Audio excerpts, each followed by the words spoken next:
if you want to be Mel B's lover, you don't just need to get with her friends. You need to get yourself down to the sexual health clinic. Because what she wants, what she really, really wants... Oh, that's awful.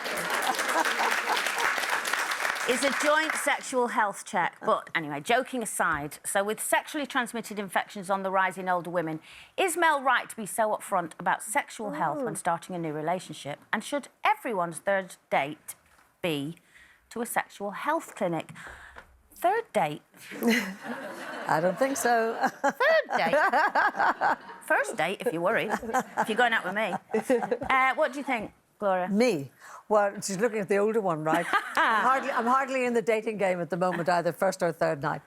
Who is on a third night going to say, by the way, shall we go to the sexual health clinic? But I do think that if you think the relationship is going to go forward, I do think it's a great idea for both people to go and sort that out. And I must say that I went to Canada when I was about 18 for a year, and I was shocked because then I'm still listening to my parents going, save yourself for marriage, you know, da-da-da. And yet all these people were getting sexual checks then, and that was the beginning of the 60s. So it's not a new thing to me in terms of having that joint sexual checkup. And I think if I had daughters or young people in the house at the moment, you know, growing up, I think I would think it's a very good idea. Yeah. Did you save yourself for marriage, Gloria? I have to ask. That's for me to know and for you to find out. Good answer, Gloria. I thought I might have got you there, Gloria. No, but will you tell me later? I will. Now, Janet, you're a woman of the world. I know, a woman who obviously didn't save herself for anything. Which marriage did you save yourself for? Now, what about you? Well, when I was a student, I remember visiting the sexual health clinic, and I shouldn't laugh, but I'm glad that I went. Because there was a lot of unprotected sex, and you did get kind of low-grade STIs. So, yeah, I did go to the sexual health clinic, but I have never asked a partner to, I will say that. And I just think, well... Why, though? Why have you not? Because it's a bit intrusive. I mean, if you have... I'm thinking about why I haven't, because I think that when I've met people and I've embarked on a relationship, first of all, I've generally, as I've said many times on this show, if there was anything going to be happening in our relationship, we'd be having sex on the first date, and if it was rubbish, there wouldn't be a second date.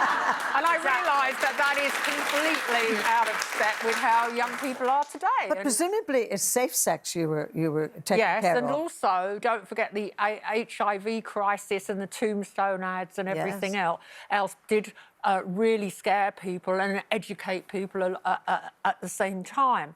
So then I did have a partner whose sexual health I was worried about, and I went and had all sorts of checks because I didn't completely trust him, and that's not good. You shouldn't be doing it that way round. But why would you not have asked him?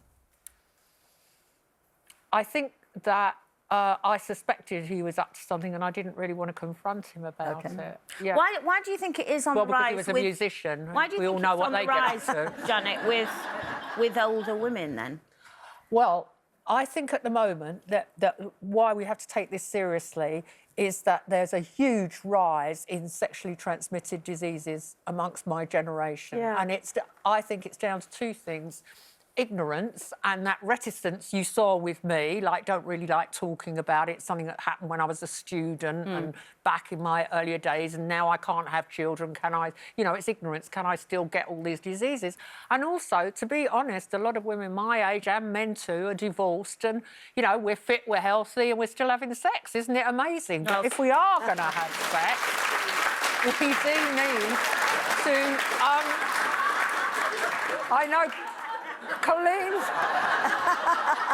obviously there's a slightly younger generation than me that aren't having sex. Yeah. But what you're saying is exactly what the Age UK's charity director says. She says that basically in that generation over 65, it's a taboo subject. Yeah. And also there's a shame attached to it. Well, you saw with me, I'm not very... I've never seen you like that. I'm not like talking about it. I can admit I went to the clap clinic when I was 18 seen.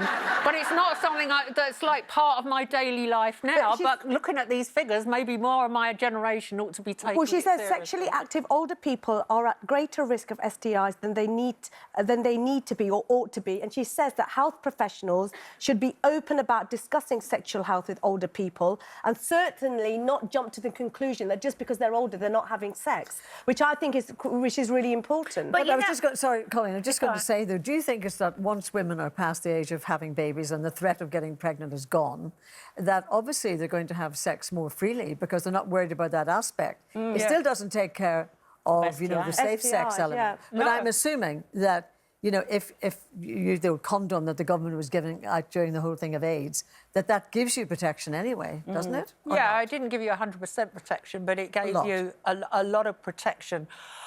I just think my generation do have a reticence. Like, we don't really like discussing the fact we still have sex. I'm more or less the only 70-whatever-year-old on television saying, yeah, well, it's amazing I do it. Oh, I'm here. I'm Gloria. Right. Well, we've got 2 pensioners still doing it. But I getting more Just because you're not getting any doesn't mean to say we're not. I'm married, darling. Let's talk about your just ask children. very quickly, if Yeah. you... So you'd feel a little bit embarrassed saying to a guy, I need you to have... How would you feel if someone said to you, I'm not going to sleep with you till you've had a sexual health I think clinic? I'd be all right with it. Would you admire him for it, or would you think, what are you trying to say about me? Well, I would actually respect it, and I'm with Mel B. I think now you just can't take that kind of a risk with your health.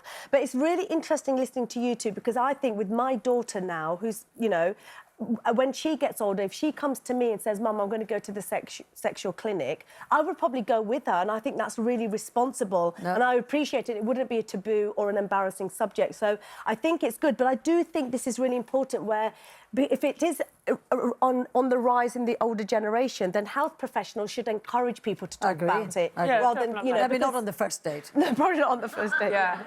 But yeah, I think with the younger generation, it's more of a subject that they talk about. Yeah, all right, I'm depressed.